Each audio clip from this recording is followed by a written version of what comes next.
Al pie del Ávila majestuoso, a 920 metros sobre el nivel del mar, en un valle de verde geografía que se abre de este a oeste, surge Caracas, la capital de Venezuela.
And now, our feature presentation. You are watching a master at work. Go get some! What's going on, fellas? My name is Rafael Chassin, and here we are with my co-host, Science Senna, because this is another episode of the Combat Club, because it is 100% extreme attitude, because in this club, we're born to fight anytime, anywhere, anywhere.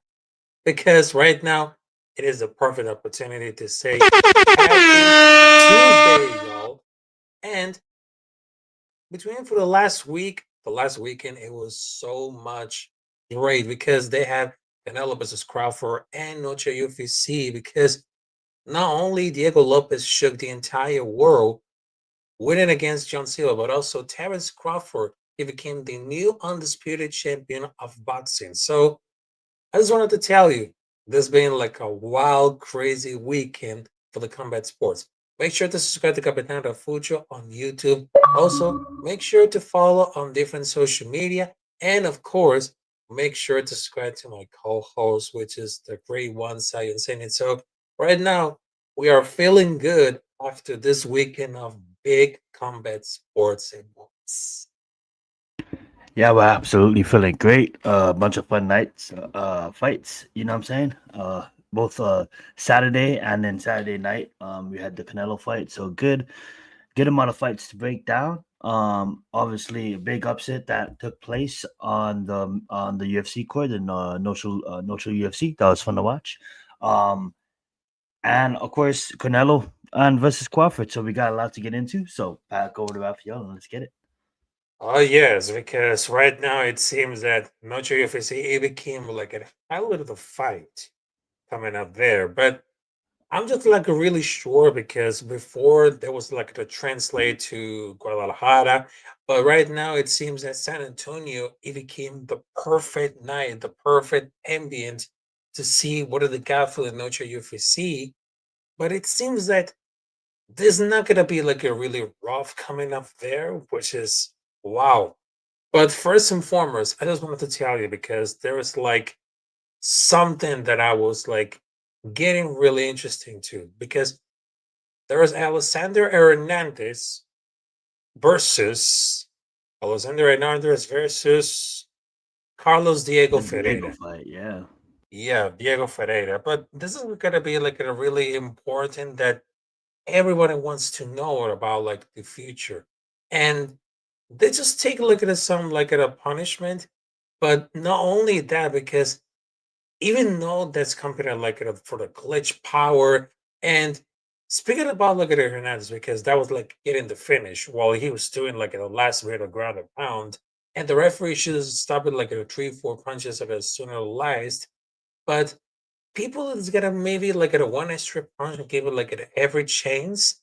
But this one is gonna be so much interesting. But Alexander Hernandez, he became like a master of TKO for the knockout. I mean, he just went on full combat mode against Diego Ferreira, which is absolutely a role. And he called out one of the most winnable fight at the top 15.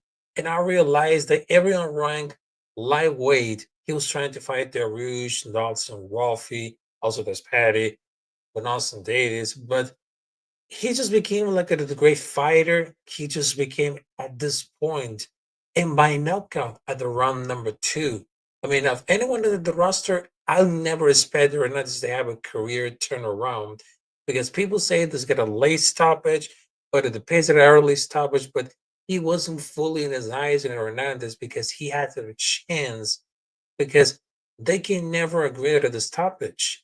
And he will just like over the last few months, I mean, to say that, oh, the Hernandez, Alexander Hernandez, it don't belong here, but he just proved the world. It now takes it a lot of time to get a title shot.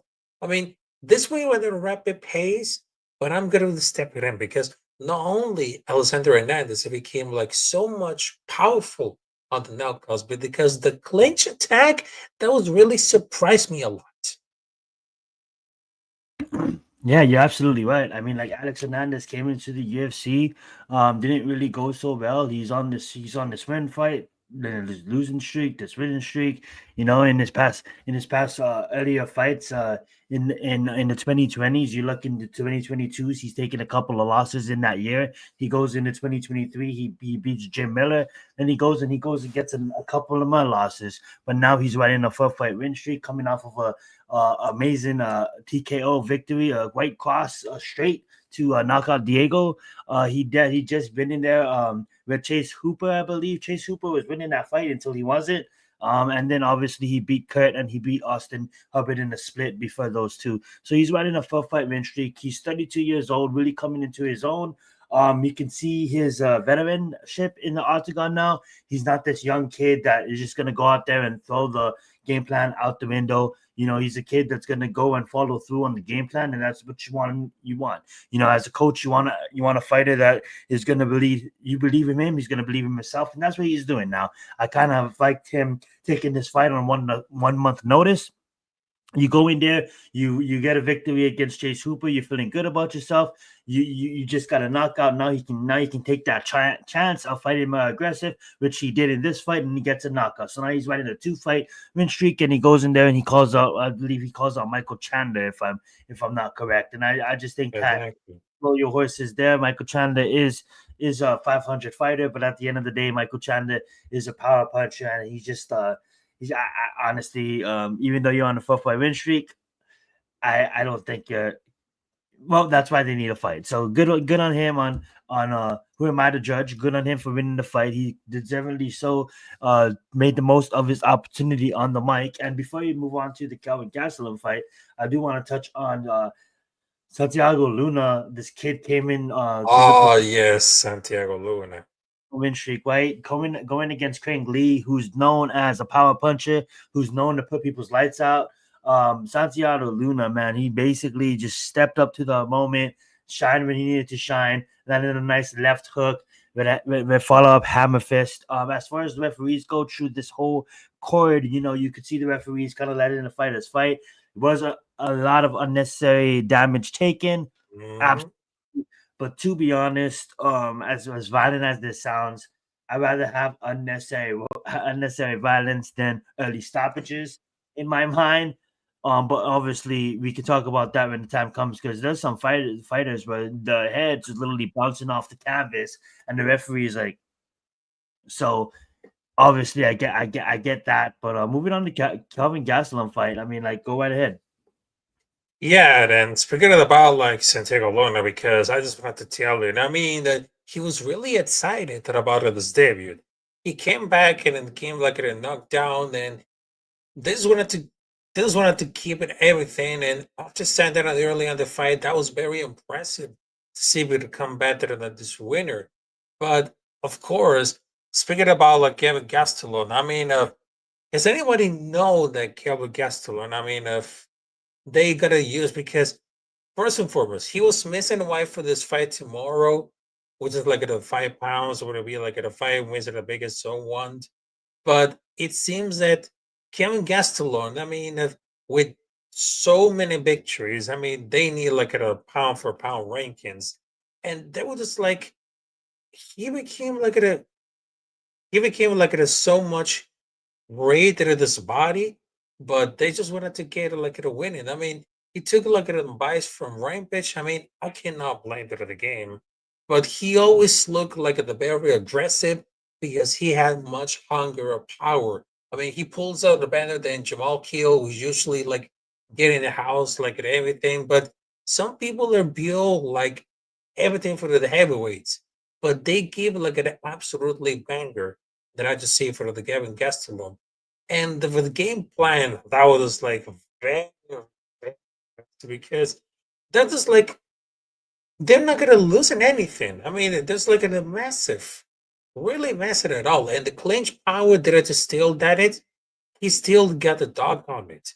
Because not only he became like the ghost for like the takedown, because he just needs to really improve.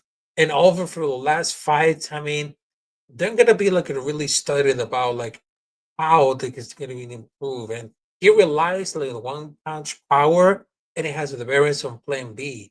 And he crumbled it against Hermanson a few years ago when he just realized that he couldn't knock him. He started the same, but who know that it is got to stick it at the leg arm and throwing raw home run punches for like 10 minutes? That was like a strategy.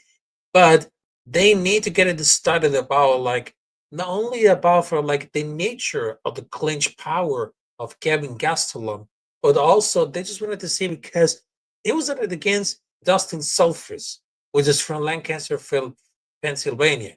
And he was like a very, very interesting in the Brazilian Jiu Jitsu, but he doesn't get involved much the power for the ground and pound and the clinch. And he just wanted to see like this is wanted to miss it of the weight. But at the end of the day, against all the odds, I mean Calvin Gastelum, they need to really start it. But everything with the more damage coming up there, and he knows it. Yeah, I honestly think they should cut him. I don't think he's UFC caliber. I think he's a boring Mm, fighter. I honestly I don't like him missing weight. This is not the first offense. This is not the second offense. This is not the yeah. third offense. This is not the fourth offense. Why don't you get the Brian Battle treatment? You go and you cut the UFC cuts a Brian Battle, and Brian Battle is a much more better fighter right now than Calvin Gastelum. And if you really want to talk about Calvin Gastelum, like what has he really done than pull off these fucking boring decisions like and the people he's knocking out, like he hasn't knocked someone out since 2017, and that someone was Michael Bisping, and that was a washed up Michael Bisping. And the last person he knocked out before that was Tim Kennedy, and that was a washed up Tim Kennedy. And the person he knocked out before that was Nate Morcourt, and that's a wash Nate Morcourt. So you get the point. He's not giving us exciting fights. He's really boring to watch, and even though it looks exciting. It just there's no point. It just wasted space on the UFC roster. And I think of the UFC banner, Mhm. I think of the best and best. Should Calvin Gastelum go and perform in the PFL? Absolutely. I think he'll do amazing in the PFL. You can go and perform in one. But I just think like what is the point of like he's not someone I put on a pedestal like a Donald Cerrone or like a Destin Poirier. He's clearly not that legend. He's clearly not an up tier legend. He's clearly not going on any title run. He only's beating competition that he should beat. That's really shouldn't be in the UFC in the first place. What's up, Daniel and Ray? Thank you guys so much for being here. We did Hey, not forget salute. about you guys. So thank you. We really appreciate that. But like, who is? I mean, like, who is this guy gonna fight that is gonna make you feel like, oh, Kelvin Gastelum is going to go in here and knock him out. He's going to be someone that's on the verge of retirement or someone that has no experience in the octagon. I mean, like Kelvin Gastelum is 20-10 at this point. He's a 500 fighter. He's just wasted space. And I'm sorry to say, but I'm just sick of the UFC having favoritism. Like, fuck this favoritism shit. There's like Dana privilege is real and UFC favoritism is real. How you gonna cut someone with Brian Battle and you have this guy rating in at fucking 90, 190 something and still like, oh yeah, he won, so we're just gonna renew his contract probably. It's like fucking pathetic. Calvin Gastelum is not a UFC fighter. He's not UFC caliber, no man. Yeah, I mean, I agree with that because I Mhm. understand that Kevin Gastelum over the last fights, and I mean, like there was like really disappointed coming up there, but it seems that it's not that really fair because when it comes to like the training about like the clinching power and of course the strike power, I mean, they need to get improved. So I don't know what exactly about our athletes because they just wanted to try to hide it up. And then this is gonna be like a very sour at the beginning, but they just wanted to get not a fight about this.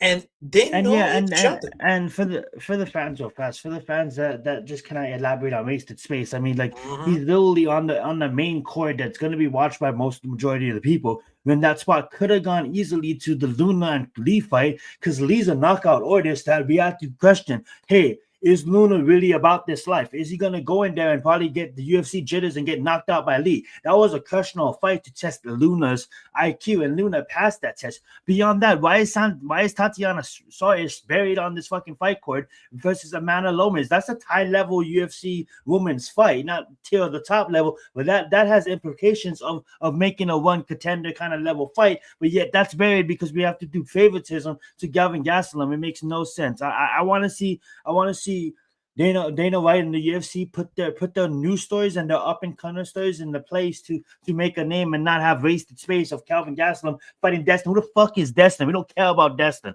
I'm sorry, I'm just being honest. You know what I'm saying? Continue. Yeah, I understand. I understand. But the last thing that I just wanted to tell her to say of what does it have the courage to see like Gavin Gastelum when you need like when you have a massive wedge advantage? I mean, it reminds me like a MMA version of Andy Reese. I mean, there's gonna be like so the way different than the big factor, but they can't even remember. But fighters are coming up overweight 59% of the time, which is I don't care. Then not really cutting, but I just wanted to tell like everybody else. I mean, Dana White, if you say this, I mean, Tatiana Suarez versus Amanda Lemos, they became like a great story to put on the main card because that's what the people say, not that one. Because, I mean, if they have a reason to see this, I mean, Tatiana Suarez versus Amanda Lemos, they should belong to the main card.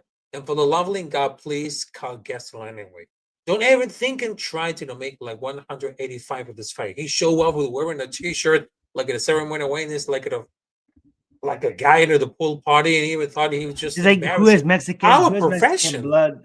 Yeah, who has Yeah. Mexican blood that we can call? Oh, well, it's let's call Galvin Gastelum. No, how about you go sign this fucking undefeated phenom? There's so much undefeated phenoms probably in Mexico that could make their appearance on a fucking Noche Libre court, like we did when we went to the Sphere. There's a lot of up and comers. And speaking of a guy, we'll talk about David Martinez a little bit later. But I want to talk about Rafa too, because Rafa ran out there with the whole world thinking Gordon's gonna go rock this guy up. This guy's 17 and for a reason, and boy did he deliver. So let's talk about that Jared Gordon fight.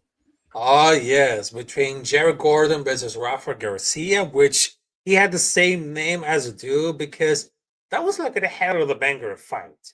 And I don't know because they probably get a 2-0, but I cannot believe that there wasn't a defender about like for the clinch right now. I mean, he just dropped it, chucked him conscious, and then ran down for the elbows. It was already cut in the bloody face. I mean, that was something like very brutal. And Jerry Gordon, he became like one of the most unlucky fighters ever because even the game like a chance to tap in. I mean, rather than taking like additional strikes. I mean, he can't even fight back. I mean, Jared Gordon, he can't even back. I mean, how many times they getting really knocked out tonight? Was just like that was like a very brutal knockout. But this is wanted to constantly overturn Krumber, but Gordon he doesn't have like enough speed to the type of this fist fight that is for this fight kind of made of. But this is going to tell you.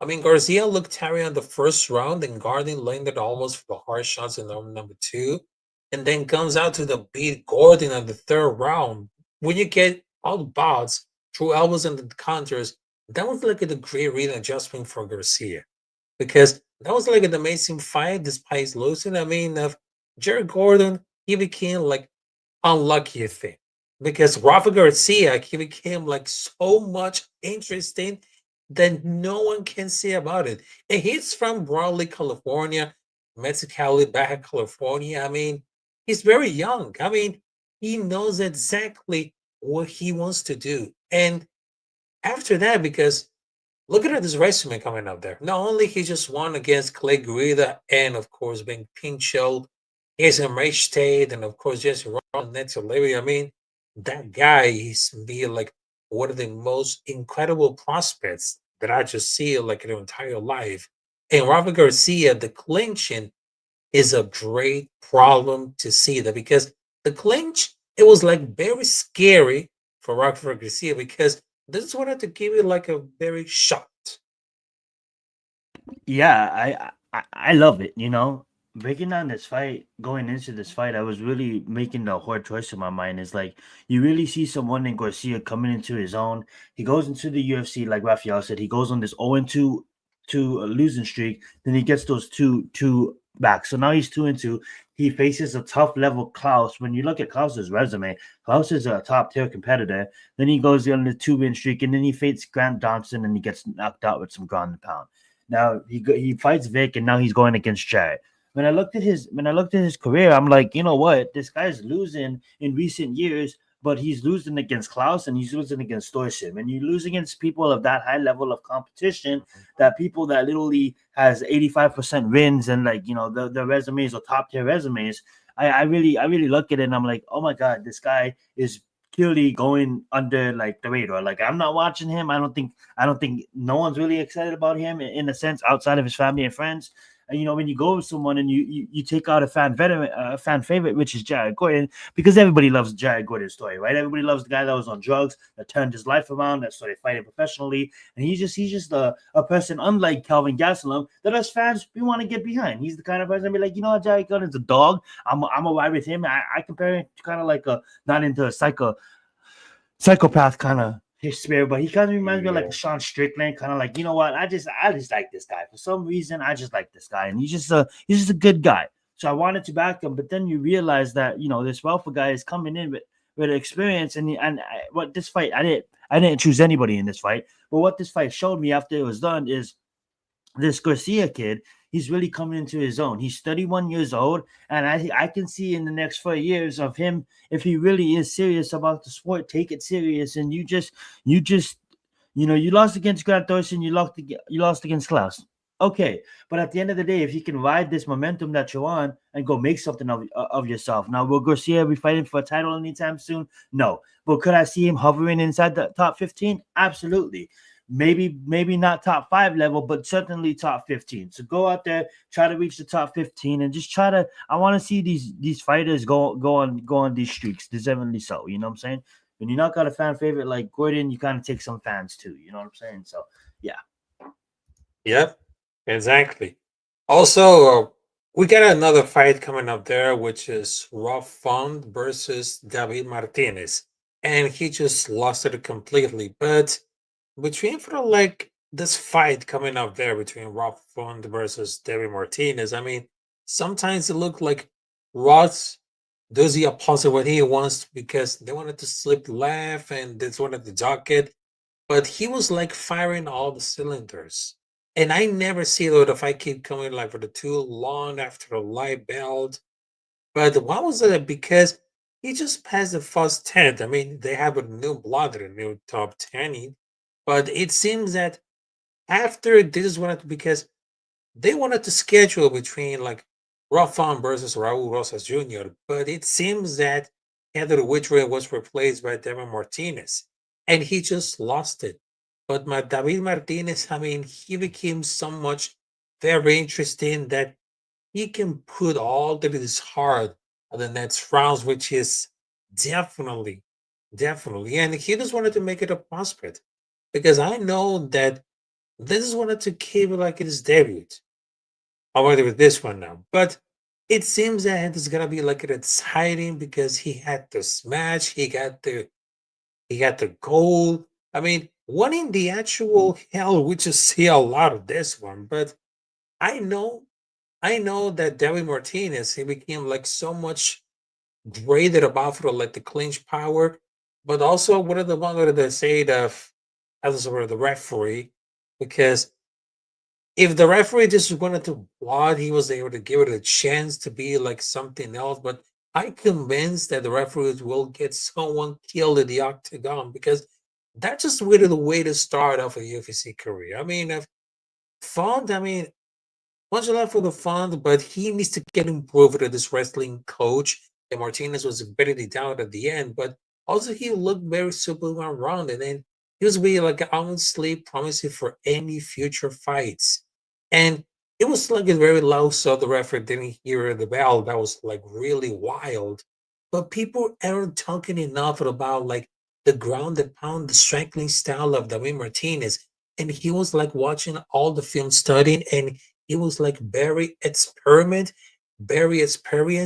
But they're not trying to warn. They're not trying to warn because I didn't see that they need something like very energetic, very athletic.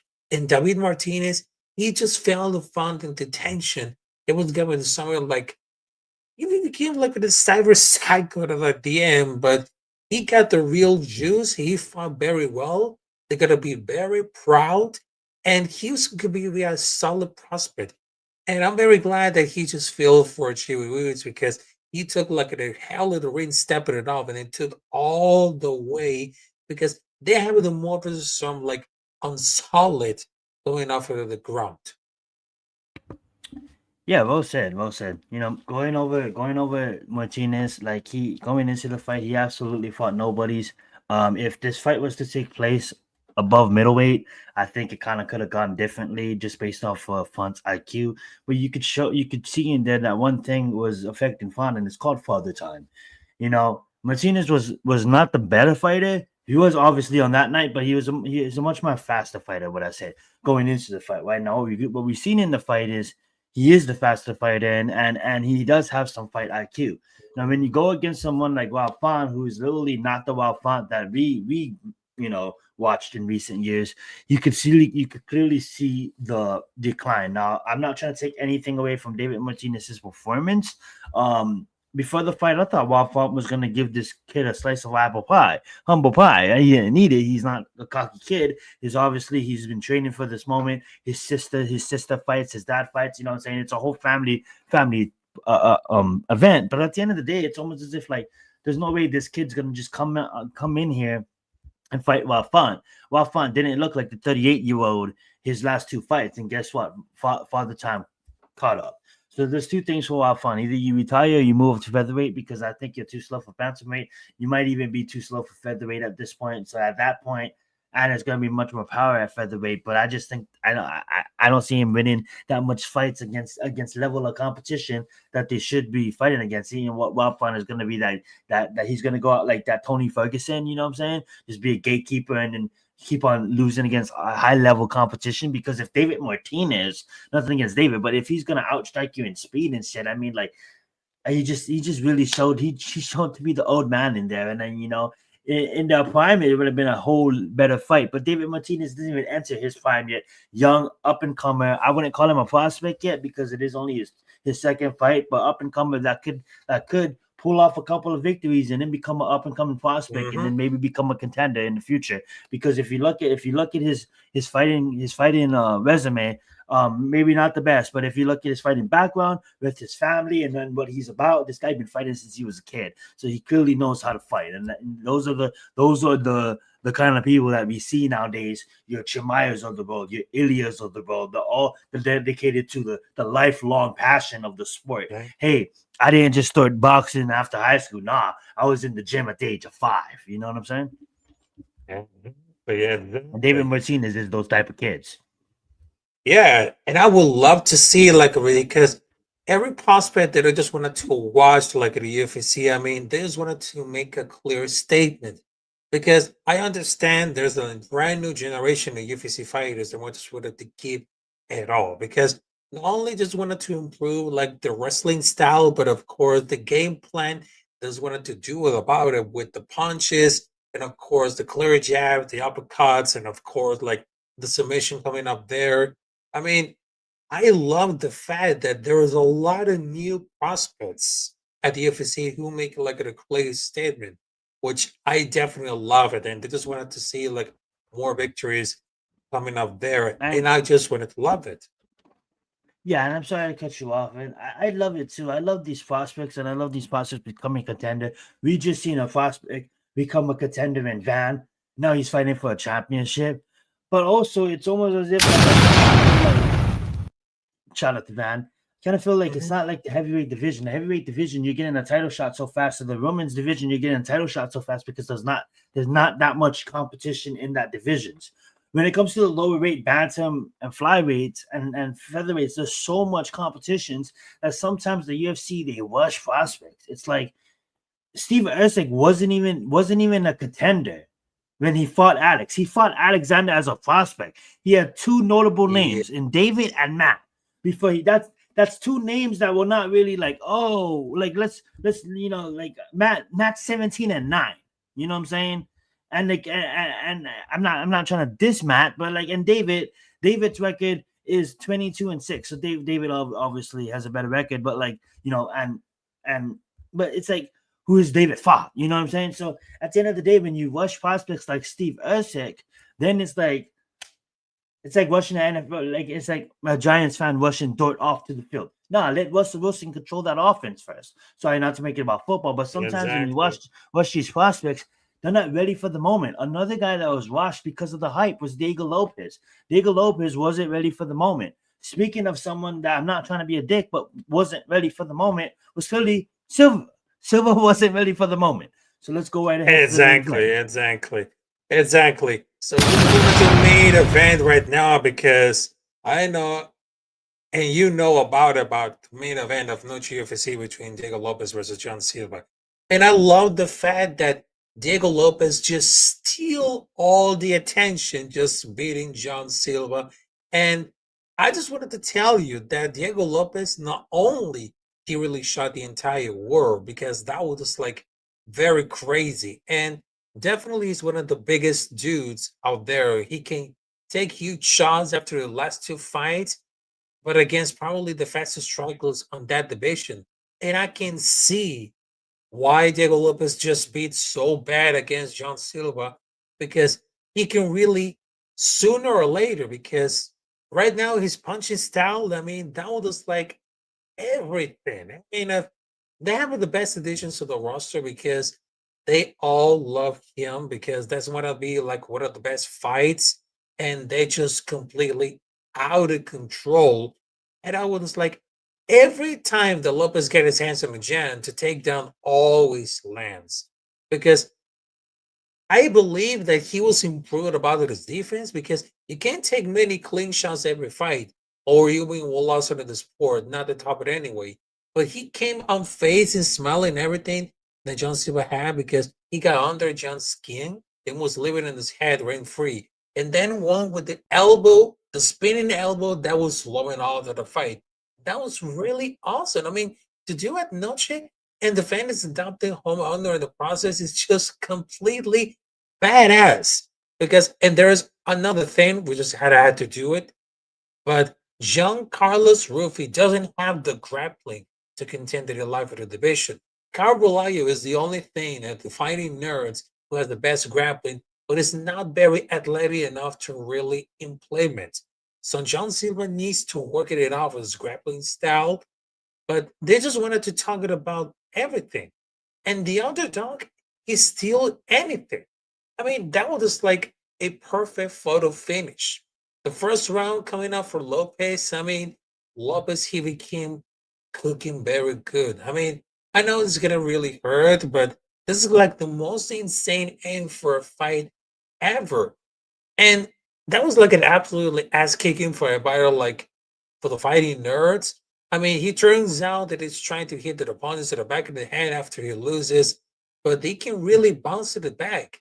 I mean, he just got like the Pico stand before entering the octagon and went off with the same weight. I mean, Diego Lopez is a great beast. And I feel like after the fight, I mean, I feel like if Silva was more careful about this pressure, he couldn't find the shot because they tried to like enforce it. I mean, they so really emotional because Silva got destroyed because they need like a bit more humble.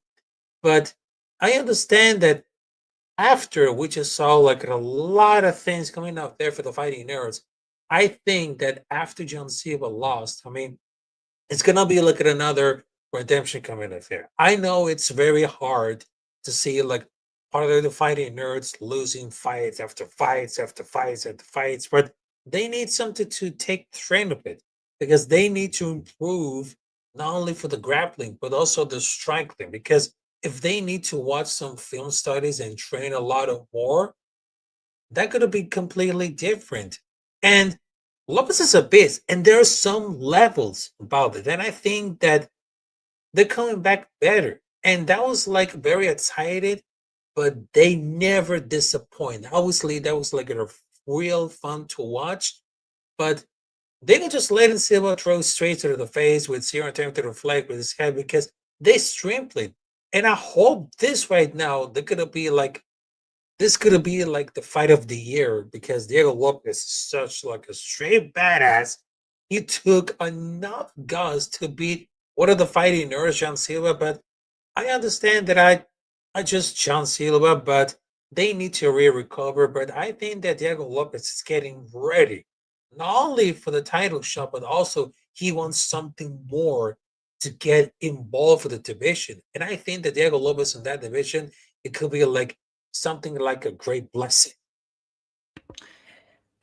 Yeah, honestly, it was a fun fight to watch. 18-0 fighting nerds, coming up really, really promising. And then it's like a knockout artist fighting all these guys in the regional scene, getting all these knockouts, and he reached a level in the competition where, hey, these guys are not getting knocked out from my punches. There's levels to this shit. And every single fighting nerd got humbled. And I loved it because of the fact it's going to make every single one of them better. GSP wouldn't be the GOAT if he didn't get humbled by both mats. You know what I'm saying? We all can't beat Khabib. We all can't go undefeated. That guy is on another hemisphere. You know what I'm saying? Every great champion gets humbled. You know what I'm saying? And it's how you come back from being humbled. And it wasn't that they were cocky. It's just that they were riding a momentum that we haven't really seen any team ride since early day AKA. You know what I'm saying? And if you really think about it, they showed us like, hey, they're not like we wanted to always put a stamp on it, like, man, they're like this high level crew, kind of like Shoot the Box. But they showed us that they're not at that level yet. Shoot the Box produces world champions. The Fighting Nerds is an up and coming gym. Remember when the New England Cartel was just kicking everybody's asses, and then the New England Cartel kind of was like, hey, as you kick everyone's asses, guess what? You're gonna get better people to fight. And I just love it because it puts us in so much different ways. I know he's didn't fight on this court, but he just lost his fight against Imov, right? Well, now why don't you put the leader of Fighting Words in the ring against Izzy? You know what I'm saying? That's a good matchup. I'm just looking at all these matchups. But getting back to the Silva versus Diego fight, there's a lot of times in that fight that I'm like, you know what? I actually picked Silva. I actually picked Silva to lose. I actually had a ticket where Diego won for me. But like at the end of the day, it's almost as if like I just thought that Diego coming off of that championship fight kind of was like, you know what? I'm not gonna let that happen to me again.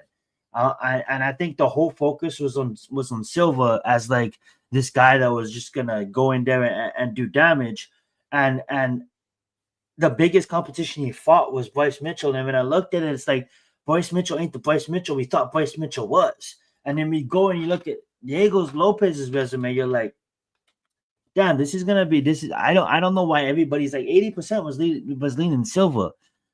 Ends up there's a lot of blows in that fight, but I thought was almost illegal because he almost got the back of the head a couple of times, but he did. But it's in the video of Silva where he got stitches. But I love that Silva is a guy. He's a really nice person. I never met him personally, obviously, but like just hearing stories about him and hearing his talks, he really is a good guy. And I really do want to see this guy rebound from this. I do want to see this guy pick himself up and have this be his only loss ever. Have this be the last loss of his fucking career.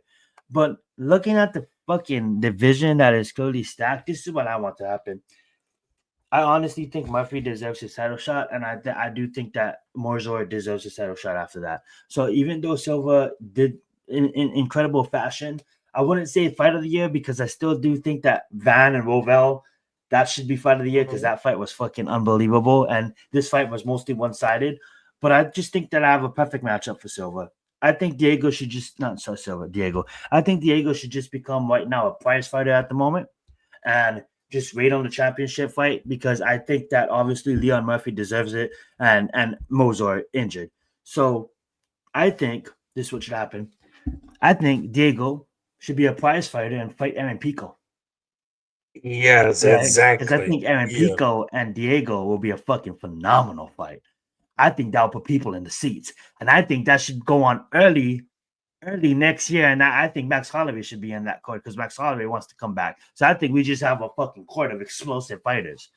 And yes, exactly. I honestly think that Murphy in that division should get the title shot.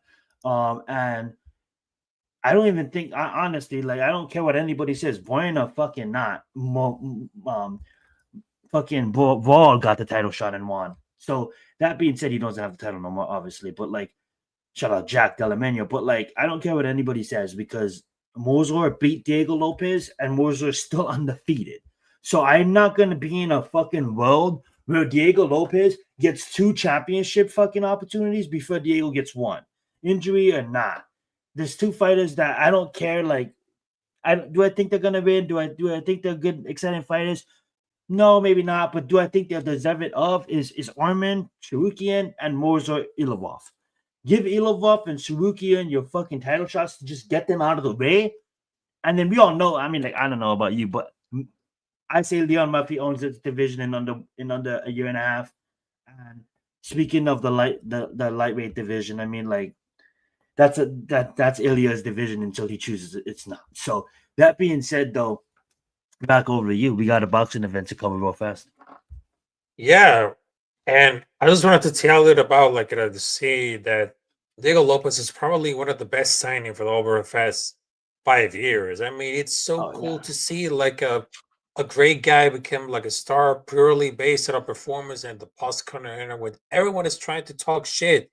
But it was like very tolerant, and very resistant, and he was like very on point. And the proof is that Diego Lopez, he became something like very excited to see him because because he seems like a straight up dude. I mean, he just wanted to tell you because they have gone very, very very far as to become humble and laid back. He just can't do anything, but they have a personality that never disappoint. I mean, now they're gonna do about it. They need to really work kind of on the ground game and the motion because they had a good shot on the feet, but it seems that they get some a really good time, but they actually stood on this business. I mean, they just came here to say this is the type of fighter that people love. It's just like a Charles Oliveira, but more charismatic in the sense that he doesn't appear a lot of the cameras, but he just seems that I feel like really, really great that Diego Lopez, he became more athletic, but of course, he wants to be like the face of the MMA for over the next few years. The kid's a fucking superstar. You can't deny it at this point. I mean, like, what he did to Silva was just basically say, hey, don't forget about me. I was the person that you guys are just loving. I was the person that you guys are just cheering. It almost seemed like the whole attention was on Silva because of that streak he was on. And Diego had to remind us, like, hey, motherfuckers, I'm still here. And I honestly think Diego beats Alex if there was never a fight again. I just don't think he beats Leon Murphy. I think Leon Murphy handles business, and I think Leon Murphy gets the title against Alex. And I think we get an undefeated fight between Leon Murphy and Mozor. And I honestly think Diego is a game competitor for the winner of that fight. But that being said, I mean, like, I love how he won a championship before he was even a fighter in the UFC, in a sense, because he was the wrestling coach for Grasso. So to see this guy, you know, help one of his teammates win a championship, then sign to the organization, and to see this incredible ride he's been on is absolutely, you know, I'm loving, you know, there's times where, like, you look at, like, music, right? And I look at rap music, and as much as I love rap music nowadays, I kind of miss rap music when I was growing up. And I'm not trying to be old here, but I'm like, dude, rap was kind of better. But you ask people before me, they're like, nah, but rap was better in the 80s. You know what I'm saying? And rap was better in the 90s. And rap was good in the 80s and 90s. You know what I'm saying? But, like, I honestly say in MMA, it's like, this is the only thing where I kind of feel like in basketball, in NFL, like, I can still name players like Megatron and players before that, like Jerry Rice, and in basketball, like Allen Iverson, and then, you know, you can go the evolution and there's comparisons. But with MMA, the sport develops to a pace where, yeah, I love it because all these new up and comers, with Shamaya, with Ilya, with Diego, with Shakarat, with Jack, with Islam, with all of them. It's almost as if like this generation, bro, you put them in a time machine, bro, they'll kick everybody's fucking asses in the 90s and destroy people in the 2000s. You know what I'm saying? They'll throw some shit that Chuck Liddell would be like, oh my God, you know, like where the fuck is that coming from? You know? And Chuck Liddell was a legend, obviously, but like just the evolution of the sport. And you can't tell me that ain't nobody in, unless you're a legend, unless you're cream of the crop, ain't nobody's matching the fucking 15 in 2008. Ain't nobody touching the fucking 15. Like Lyoto Machida, if he was fighting right now, you know what I'm saying? All these old heads, Shogun, like you're not trying to be me. Rampage would get leg kicked and then be fucking done real quick. You know what I'm saying? It's amazing to see, bro. The evolution of the sport is amazing. And it's just awesome. Yeah, we just see like a lot of evolution coming out of the combat sports, but also there was one event that everyone just wanted to talk about it, which is not only is the Noche UFC in San Antonio, Texas, but also there was Canelo Alvarez versus Travis Crawford, and I just wanted to tell shout out to the G Nation Inside Sports because he just made like a great live stream about like the fight of the year, the fight of the century, but I could believe because Terrence Crawford has been slicking enough after the weigh-in is not playing some crazy factor, but winning the majority of sign for the head changes. I mean, that was just standing right here in front of Canelo, in front of Las Vegas at the Allegiant Stadium, because that was like literally the best case scenario. And but he was still like giving the work, but also he became like at a power punches like America, the bad level. They got used to it. I mean, he doesn't need like a more power punches. He need like more activity. But that was like a very all-time performance by the Bod. I mean, merciful. He completely neutralized Canelo to the point that he was like look frustrated. He turned it away, side off his entire body because he was like very frustrated. But it took like 38 years. But he was like a very special. He's like a skilled boxer right there. Then probably won't want to see like a fight against Ilya if they want to, because they wanted to see like a more excited because the emotion they can hear on Las Vegas. I mean, they have so much strong fundamentals. He warped it out of the jabs, set traps, had the power to continue to handle well against Canelo, but basically he just fought like with heart and soul, and they give like a lot of strategy they need to the game plan, finding a genius like Crawford. And there's all we had to do about it because they just really excited to give like an historical great fighter where he did something that literally never done before. And that was like very emotional. He just found the fight brilliantly. And that could be like some like the X factor coming up there. And literally we can see anything. Dude, absolutely, man. Shout out Nebraska, bro. Nebraska stand up. Crawford put them on the map. They was on the map before that. Crawford was clearly the pound for pound best before that, but it needed to happen, right? I'm nothing against Canelo Alvarez. Obviously, respect him as a fighter. He only lost against, I mean, like now, if you think about it, the weight class above him, that guy beat him, Floyd Mayweather, and then Crawford. So if you really think about it, there's nothing to hang your head on. He was clearly one of the best boxers of all time.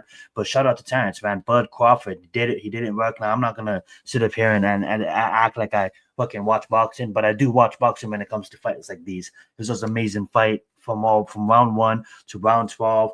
I love seeing it. Now I did predict Crawford to win. Did predict him to win by stoppage, but it just goes to show you the heart toughness of the Mexican in Alvarez.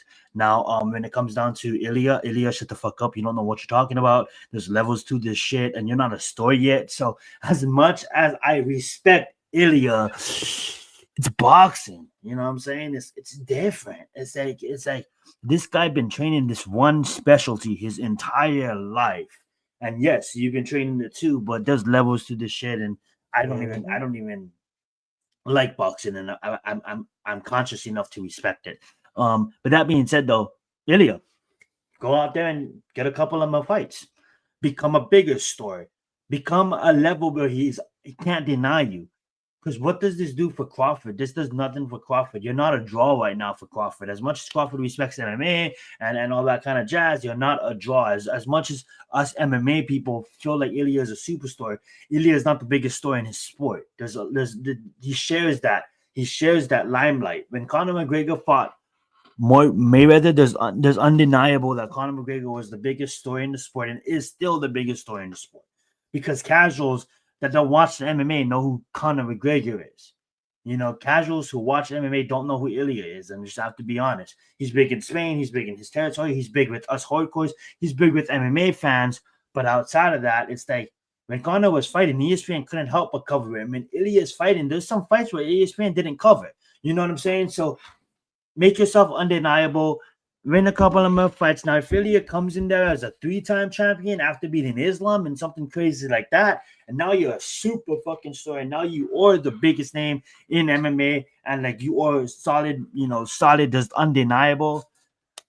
Yeah, go right ahead. I want to see it. But right now, it's like, let's just keep the sport separate. I think there's so much matchups that Ilya could make a legacy for him, and I don't want to see no crossovers.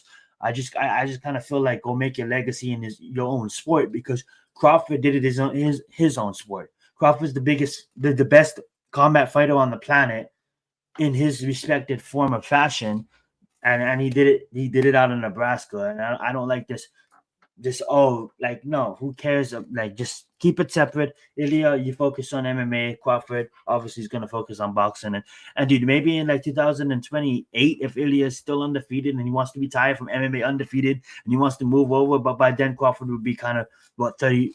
Crawford would be old by then. I think Crawford would be 38 if he's 35 now. He's 37 now, so Crawford would be 40. So at the end of the day, it's like, I don't even think this fight would ever happen. Everybody talking about this fight happening, and they're just talking in the media and obviously just making content. I loved it. I was actually gonna bring this up too, but you brought it up first. But 42-0 prime athlete. Shout out to Crawford. Shout out to him and giving him Canelo back his belts too, because obviously he's gonna get his custom mades, and that's Canelo lost the belts, but that's his belts that he won when he won. So he's gonna hang those belts on his wall, obviously, and that's his belts. But like Crawford. Shout out to Crawford, man. Shout out to you, Raphael, for this great episode, man. Yeah, shout out to you guys in the comments too. Exactly. Yeah, exactly. And before we leave it right now, I just wanted to clear like a great message. All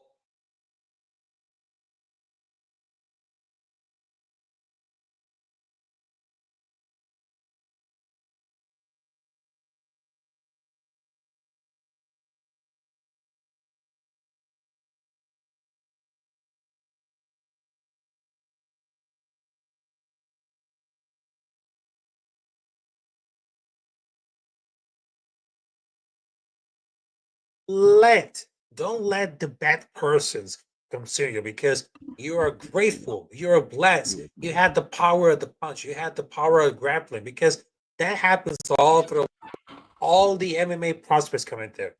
You get onto the fight and you have to win no matter what happens, because in this fight right now, we all gonna win because you had to choose to fight, because there are some game plans that you need to take care about. Yeah, well said. Let's get it. Thank you guys for watching. Have a blessed evening. We'll see you guys next week, I believe. Is there any fights that we should be concerned about this week? If not, the next week we'll review we'll preview the UFC 221, I believe, or 220. Yeah, because is Alex fighting next? No, because on September 28th, there is UFC Fight Night between Carlos Ulber versus Dominic Reyes. Yeah, Junior Hoffman's still fighting. They didn't even cut this guy yet. Oh my god. Yeah. But I just wanted to tell you that even though some levels coming up there, but thank you very much, and of course, have a great night, have a great Tuesday. So we're probably gonna get back for the next episode of the Combat Club with Capitán Rafucho and Zenith. So salute to y'all, and of course, Sterling's fighting on that court too. Yeah. Try to interrupt, Noche. Oh, there you go. All right. So have a good one, folks. Salute to y'all. Let's get it.